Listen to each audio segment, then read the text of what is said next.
How in the world did a lawyer who came to court as a witness to defend Tinubu turn around to justify and affirm everything that Labour Party said in their petition? Many people didn't pay attention to what happened in court. This man came into the courtroom with a lot of clout. He was flaunting his CV. He's been there, he's been here. But when the Labour Party lead counsel started questioning him, he started picking him apart one by one. First, he claimed that the $460,000 that Tinubu forfeited to the US government was a civil forfeiture, not a criminal one like Labour Party alleged. But when the erudite lawyer asked him if he knew that the judgment was based on a particular section of the US Constitution, he himself now turned around and accepted. He even went ahead to name the particular section. Do you know what? We checked that section. The judgment on the forfeiture that Tinubu made in the US was based on this section, USC 982. And this is what it says. Criminal forfeiture under 18 USC 982 involves confiscating property as part of a criminal conviction. This type of forfeiture is contingent upon the successful prosecution and conviction of someone for engaging in illegal activity, such as drug trafficking or money laundering. The gravity of this case: if Tinubu was still living in the United States by 1993, he will definitely be brought to court and sentenced. It's as simple as that. But because he was far away in Nigeria, they just had to make a call across. Also, remember that by that time in 1993, Nigeria didn't have any bilateral agreement with the United States as it concerns exchange of prisoners or people that have committed crime in each country, like it happened in the case of Buruji Kashamu. So if Nigeria had any kind of agreement with the United States by that time, they would have made an extradition request. As simple as that. Let's bring it down to Nigeria so that many people will understand the gravity of what happened. Imagine the NDLEA guys are tracking some people and they eventually catch them and they start tracing their funds in the banks, and they find out that someone, no matter how highly placed, that person is storing funds traced to narcotics in his account. They will go after that person. They will first of all block the account. And if they ever catch that person, what do you think that person will go through? At the end of the day, will the person turn around and say it was a civil forfeiture that he made to the NDLEA and Nigerian government? No. In this situation, it is a criminal forfeiture. That was exactly what happened to Tinubu in the United States. Now, before we continue, many people will be saying, if it is true that Tinubu made a criminal forfeiture, why was he able to continue going to the United States thereafter? Yes, this is the angle and argument that his counsel is coming from. They want to prove that, hey, if he really committed a crime, he still continues going to the United States. Why hasn't he been arrested? That's why they tendered visas, copies of visas that he has gotten from the United States and has gone and come back.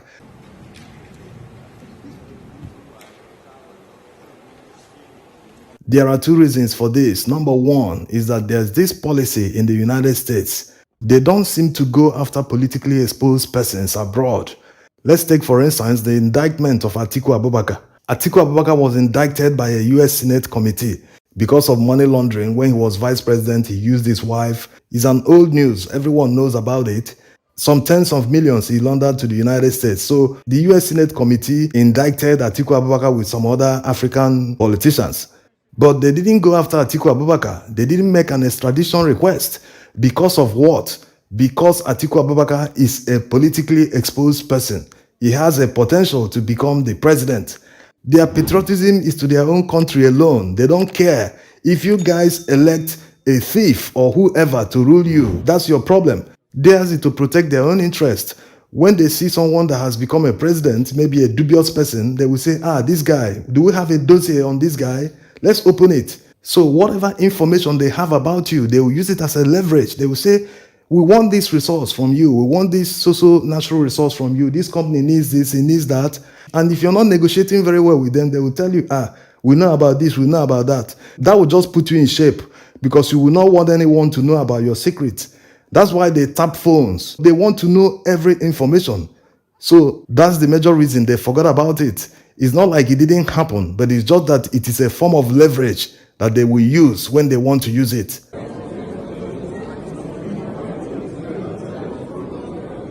The second reason is that it doesn't make sense for the Justice Department to start going after someone you've recovered money from. It doesn't make economic, even legal sense, because the money you've recovered it, you will now start spending another money to prosecute the person in court. So the state has nothing else to gain except lose, because they will spend money to prosecute the person, still spend money on the person in prison. While the person is imprisoned, he will be fed. He'll be taken care of. If he falls sick, the state will take care of the person. So the state has simply nothing to gain again after recovering thousands of dollars from their illegal activity. Even without the confirmation from the witness that Tinubu's forfeiture in the United States was a criminal one, the judges already know. Between them, they have many years of experience on the bench. So when they see a case, they make their own research, they have the experience, despite everything being before them, all the evidence, all the judgment, however it was done, everything is before them, but they will still make their own research to be double sure that it is the way it happened. Then they will pass their judgment. And Tinubu should seriously be worried. This time, there's no way he can get out of this. This is straight disqualification. People shouldn't be worried about the outcome of this petition, because however it turns out, if after looking at all the evidence they still say no, he didn't do anything, then we are all in it together. The next general elections, you won't see people coming out to vote because there's no need. You won't blame them. Their vote won't count. It didn't count this year. It's the next election that it will count. And if people don't come out to vote, they will rig it. It will become a selection process. And if people are selected, they will not do anything in office. They won't perform.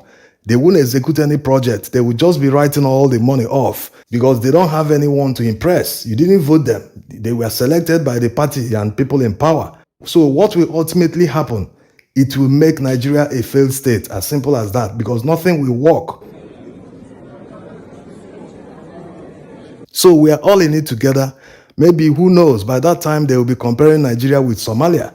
Yes, that's the level we will fall if they refuse to do the right thing. So people shouldn't worry about the outcome. Whatever the outcome, we are all in it together. You can't run away because it's turn by turn Nigeria Limited. No matter how highly placed you are in Nigeria, you are still affected by what is happening in Nigeria. You can't run away from it, except you go abroad and leave. Yes, that's the only way you can run away from it. Now, let's look at the question that is on everyone's lips. People are asking why, what is going to happen to Peter Obi, that they tendered evidence that his name wasn't on the register in Anambra before the election. The question that many people should ask is why? Why should a so-called winner of an election seeking to disqualify the loser? Isn't that strange? Besides, the section they are relying on in the Electoral Act didn't say that the party or any party will stop accepting new members after submitting their register to INEC 30 days before the primaries. So the party still has the right to continue accepting new members, and they cannot be updating their register every day and be delivering to INEC before the primaries. There's also a unanimous appeal court judgment that threw away the matter before the election. They went as far as awarding 200,000 to Peter Obi and others. So people shouldn't worry. We'll get more details about this judgment in tomorrow's video. Thanks for watching.